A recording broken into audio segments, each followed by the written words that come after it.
Now, as you know, on the Guide Liverpool, we love talking about the positive things that have come out of a really, really horrendous 12 months in Liverpool, across the world. And the community spirit in this city has been really high. We've been doing lots of work talking about Everton in the community, for instance, lots of local charities. And of course, one of them is the LFC Foundation. We've got to start by saying a big congrats to our next guest, the new chief executive of the LFC Foundation, Matt Parish. Matt, thank you for joining us. Hi, Jay, and thanks for having us. And thanks for the congrats as well. Tell us, for anyone that doesn't know, because we've all heard of the LFC Foundation, tell us exactly what it is. Tell us about some of the work that you do here in the city. Yeah, so the LFC Foundation is the Liverpool Football Club's official charity. Every club in the country, or professional club in the country, has a community arm of some shape or form, and most are now charities, standalone charities.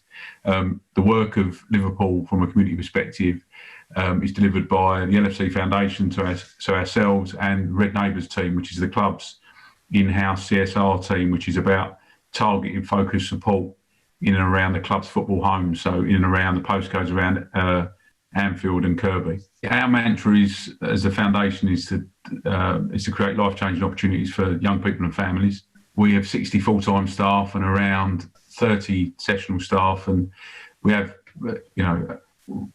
sort of multiple hundred volunteers signed up, and probably around 70 to 100 volunteers supporting and volunteering on a regular basis. And in normal times, for want of a better term, we deliver around 35 different projects across the Liverpool City region, and engage with about 30,000 individuals, and they're people that would attend sessions on a regular basis. It's a kind of no-brainer, isn't it? And to put the brand LFC next to a charity and something that does so much good, it can only be a good thing, and it can only grow. Would you say that a lot of people until this year haven't really recognised the great work, as you mentioned, Everton and LFC have done within the community? Because there's always kind of been that thought in the city of, we've got Anfield Stadium there, and then just by it we've got some houses which some really poor people might live in, and that connection has never been gelled and formed as much as what it has done over the past 12 months. Am I right in thinking that? Yeah, I think it's probably been that momentum's been building for longer. I started here in March 2019, and that momentum from an LFC Foundation perspective was already building. And I think we were doing more. The Red Neighbours programme was started, I think it's in its fourth or fifth year now, and that's about that real hyper-local work in and around the areas you talk about, L4, 5 and 6, and in Kirby. It's not lost on us that it's actually one of the most economically disadvantaged city regions, if not the city region in the UK, so I think we shouldn't lose sight of that, and I think it's our responsibility to try and work in the most disadvantaged areas of those 6 boroughs, for want of a better term. And one of the things we're really trying to do, and we've been fortunate enough to get some funding through the Steve Morgan Foundation and DCMS, to support 5 different community hubs across Liverpool City region. So one in Toxteth, one in Bootle, one in Anfield, one in Kirby, and looking at one in Speke Garston as well. And that will enable us to have a bit more of a presence in each of those areas, and we're looking to grow that. So eventually we'd like to have one in St Helens and beyond. So that's our target.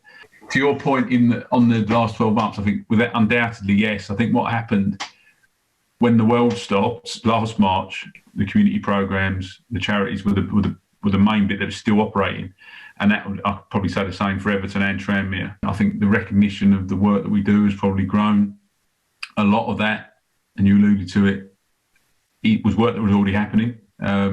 Some of it is new, but a lot of it, or almost all of it, for us certainly, was a development of partnerships that are already there. One of the biggest things I'm sort of proud of, and I think we as a foundation and club are proud of, is that we've been able to physically give well over £300,000 to food poverty in Liverpool since last March. That's all money that's been raised via our fans. And some of those fans aren't from Liverpool, so we were able to distribute funding to 8 of the food banks across the city region. I think just over 150 grand has gone to St Andrew's Network to support with setting up of community pantries. So we're really proud of that, because we've been to your point, we've been able to use that Liverpool badge and that unbelievable reach to then fundraise for experts to do work that's much needed. Don't you think, Matt, the response has been really heartwarming, certainly in Liverpool since last March? Some of the things that we've seen, some of the fundraising, even if it's just people running within their park, raising money for different charities. There's been that kind of positive vibe running through the city right the way through, but there's also been that negativity as well, in terms of realizing how many people depend on food banks and need that vital support, hasn't it? Any area in the UK that had challenges, certainly economic challenges pre-COVID, has been, it's not lose sight of the fact they're going to have been battered even more so by this, So as our communities start to come out of this, it's so important that us and other charities, and certainly the football clubs, are there to try and support where we can. I don't think we should ever profess to be experts across the board, but to do what we can, but then also to work with partners to where they can add most value. And I think that collective sum is greater than the individual parts. I think you're right. There's so many stories, positive stories, from taxi firms to supporters groups to local store. It's not just the big guys, is it? It's local community shops. It's Home Bake, the store across Anfield, have got a partnership with some of the local primary schools and do it. So there's so many good news stories. Where would you direct anyone watching now, Matt, who wants to get involved maybe and raise some money and support the LFC Foundation and the good work that you do? What would you say to them? Is there a particular challenge coming up they can get involved in? Is there a donation? We're looking at some programs over for the sort of summer months. I mean, one of our big things is obviously physical and mental well-being and physical activity, and we think that there's going to be a real thirst for that, isn't there? We all want to get, especially as the sun seems to be putting in a bit more of an appearance now and the weather's getting better. We're going to be running more activities. All of our activities are free. There's a massive virtual offer at the moment. I think we've got something like 60 different virtual sessions running a week from kids up to older population. And we're going to look to set challenges, let people set their own challenges, give some ideas, and then fundraise and donate that money back. I would say keep an eye on our social media feeds, LFC Foundation, keep an eye on Twitter, Instagram, on our website. And the players are also massively involved throughout with the LFC Foundation for many years. But this year again, the players have also stepped up to the game, haven't they, in terms of getting behind what you guys are doing?